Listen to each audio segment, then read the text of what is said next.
Bonjour mes amis, que se passe-t-il quand ton pervers narcissique réalise que tu n'es plus intéressé par lui ou par elle? Ce qui se passe vers la fin de la relation amoureuse, c'est que au bout d'un moment, tu as réalisé quelque chose. Cette relation t'en veut plus. Tu as compris que l'autre te manipule, que quoi que tu fasses, ça mène à rien. Tu as compris que tu peux faire un maximum d'efforts en vain, ce ne sera jamais suffisant, ce ne sera jamais assez pour l'autre. Tu as aussi compris qu'il n'y avait pas d'amour, que c'était juste de la manipulation. Tu as encore une fois le droit à ces fameuses discussions circulaires. Il te parle des mêmes choses en boucle et en boucle. Ça fait 10 fois, 100 fois, 1000 fois que tu as entendu ça. Et t'en peux plus. Ces argumentations délirantes, c'est pareil. Et toujours dans les mêmes arguments qui n'ont absolument aucun sens.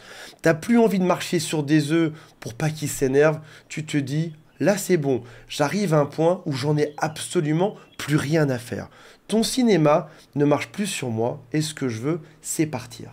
Mais alors, quelle sera sa réaction? On va le voir dans quelques instants. Avant de démarrer, si vous le souhaitez, abonnez-vous à la chaîne. Il y a aussi un quiz qui s'appelle « Est-ce que cette personne est perverse, narcissique ou pas ?» C'est le lien qui est là ou dans les commentaires. Et si votre cas est spécifique, appelez-nous. Il y a aussi un lien, il faut scroller un petit peu, c'est compliqué, mais vous allez trouver ou dans les commentaires en dessous. Il y a quelque chose d'absolument ingrat quand tu es en couple avec une personne toxique. Celle-ci ne réalise pas tous les efforts que tu as dû faire pour la supporter. Typiquement, l'autre t'a fait des crises et tu as pris sur toi. Tu as cherché à arrondir les angles. Tu as supporté toutes les embrouilles que cette personne t'a générées avec tes amis, ta famille, etc. Tu as même essayé de soigner cette personne ou de lui montrer comment se comporter pour que tout se passe bien. Tu as fait des efforts, tu as tenté d'arranger les choses, tu lui as donné ton cœur, ta gentillesse, ta bienveillance. Et un jour, tu as dit stop, là j'ai fait beaucoup trop d'efforts, j'ai envie de partir. Et tu t'attendrais à ce que l'autre comprenne, te dise « Ok, j'ai compris, j'ai un peu abusé ». Non, pas du tout. L'autre veut t'écraser quand tu le quittes. Et là, c'est une double peine. Tu as dû non seulement supporter cette personne pendant toute la relation, mais aussi tu dois accepter qu'il n'y aura jamais aucune reconnaissance de sa part quand tu partiras. Ne donne jamais d'énergie aux mauvaises personnes. N'essaye jamais de sauver une personne qui est manipulatrice. Réalise quelque chose. Un pervers narcissique a plus besoin de toi que ce que tu ne le penses. Tu t'es dit que l'autre était supérieur, l'autre était malin, l'autre était manipulateur et tu te sens peut-être inférieur là-dedans. En réalité, cette personne a besoin de toi.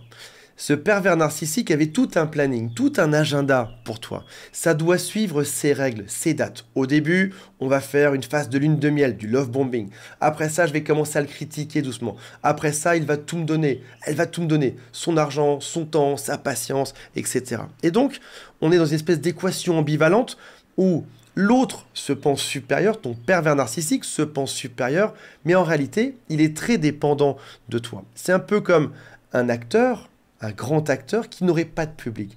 Un grand acteur sans public n'est absolument rien. Il n'y aurait personne pour l'admirer, personne pour le servir et personne pour subir tes reproches. Et également, si jamais tu disparais, il ne peut plus utiliser ton argent, ta réputation, ton cercle d'amis ou toutes les portes que tu lui ouvres. Quand tu lui dis que tu veux partir, dans sa tête, ça signifie que tu te sens meilleur que lui. Car en général, celui qui part se sent toujours supérieur. Personne ne l'admettra jamais. Mais quand une personne quitte l'autre, c'est généralement, dans sa tête, inconsciemment, je suis meilleur ou alors je peux trouver quelqu'un qui me correspondra bien mieux ailleurs. Et là, il va démarrer à ce moment-là un cinéma qui est très particulier. Tout d'abord, il aura envie de te détruire. Il va pas le dire de manière aussi claire que ça. Mais dans ses pensées, c'est « je vais te détruire » avant que tu aies l'opportunité de le faire. On se rappelle toujours qu'ils ont une défense qui est beaucoup trop rapide. C'est un peu comme si un pays envoyait des bombes chez l'autre, dans l'autre pays, juste au cas où il y aurait une guerre un jour. Et les pervers narcissiques sont pareils, ils vont t'attaquer, c'est leur moyen de se défendre, même s'il n'y a absolument pas d'ombre dans le tableau. Il va donc commencer à te rabaisser de manière à garder sa position dominante lorsqu'il sent que tu commences à t'éloigner. Ses attaques seront plus violentes, tu auras beaucoup plus de critiques. Tu auras même des phrases comme « tu te prends pour qui ? Pour partir, pour me quitter. Tu n'es rien sans moi. » Ou alors « je suis la meilleure chose que tu n'aies jamais eue dans toute ta vie. » Alors, je m'y connais un peu en meilleure chose. Je ne pense pas que toi, pervers narcissique, ce soit ton cas. Deuxième chose qu'il va faire dans son cinéma, c'est jouer la victime. J'ai vraiment tout fait pour toi. Pour rappel, il y a 2 ans, j'ai fait ça pour toi quand on avait besoin. Alors tu te dis oui, c'est marrant parce que à chaque fois que tu fais quelque chose de mal, tu me cites cette seule fois sur Terre où tu as fait quelque chose pour moi. Il va te dire aussi, tu n'es même pas reconnaissant. Là, c'est marrant parce que c'est l'inversion des rôles.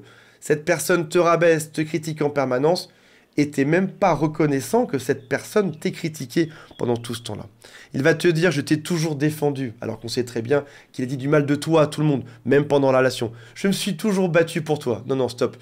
Tu m'as toujours battu, ce qui est très différent. J'ai vécu un enfer à tes côtés. Et là, tu te dis, je pense que c'est juste le monde à l'envers quand j'entends ce genre d'argument. Il va vouloir avoir le dernier mot, même devant ta phrase simple qui est « on va s'arrêter là, je vais partir ». Ça ne se passera pas de manière aussi simple.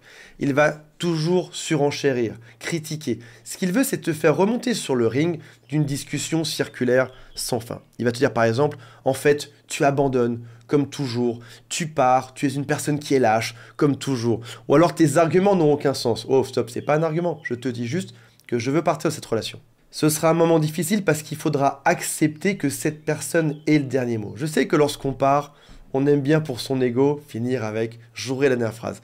Il ne faudra pas, sinon potentiellement tu pourrais devenir fou. Ne cherche pas à avoir un dernier mot, dis que tu pars et arrête-toi là. Laisse-le parler pendant des heures. Il va aussi te faire des alternances de phrases chaudes et froides, de comportements chauds et froids.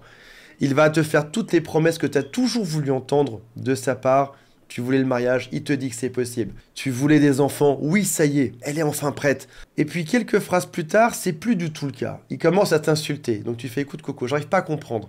Je te dis que je pars, tu me fais des promesses pour que je revienne, mais là finalement tu es en train de me critiquer. Quelle est ta stratégie précisément? C'est normal, il se prend pour Dieu, il a le droit de tout dire sur Terre. D'ailleurs, un pervers narcissique revient toujours, parce qu'au final dans sa tête, de quel droit un esclave a le droit de quitter son maître? Lui ou elle, c'est Dieu tout-puissant. Tout ce qu'il dit, même si c'est faux, doit être vrai. Comment est-ce que tu oses le remettre en question? Comment est-ce que tu oses quitter ton propre Dieu au passage? Il va te dire des phrases comme « tu n'as rien compris, tu as tellement de chance d'être à côté de moi, qui suis un demi-dieu ». On sait que lorsque vous partez, ils ont quelques plans de secours parce qu'ils ont dragouillé par-ci par-là sur les réseaux sociaux pour préparer le terrain. Ils sont experts dans le fait de se recaser en seulement quelques heures. Donc, lorsqu'il va trouver sa nouvelle victime, il te laissera un peu de lest. Et puis, quand ça ne marchera plus, parce que forcément leur vie amoureuse est toujours chaotique, quand ça va s'arrêter, ils vont revenir vers toi pour vérifier qu'il a toujours du pouvoir sur toi, qu'il peut toujours te contrôler. Sauf que maintenant, tu as tout compris. Tu sais comment ça fonctionne. Tu as regardé ce genre de vidéos sur YouTube, tu sais exactement à qui tu as eu affaire. Tu sais aussi que cette mésaventure est temporaire et qu'elle t'a rendu plus fort. Aujourd'hui, tu as le droit de trouver une personne qui t'aime avec tes qualités et avec tes défauts. Tu vas mettre de l'énergie au bon endroit. Et si jamais tu repères un comportement pervers narcissique de quelqu'un d'autre, d'un ami ou en amour, tu vas vite partir. Parce que cette expérience t'aura appris ceci, tu sais maintenant reconnaître une personne qui est perverse narcissique. Voilà mes amis, j'espère que ça vous a intéressé. J'ai hâte de lire vos commentaires. Je vous rappelle qu'il y a le quiz en dessous et mon équipe qui vous attend si vous le souhaitez. Salut à tous, bye.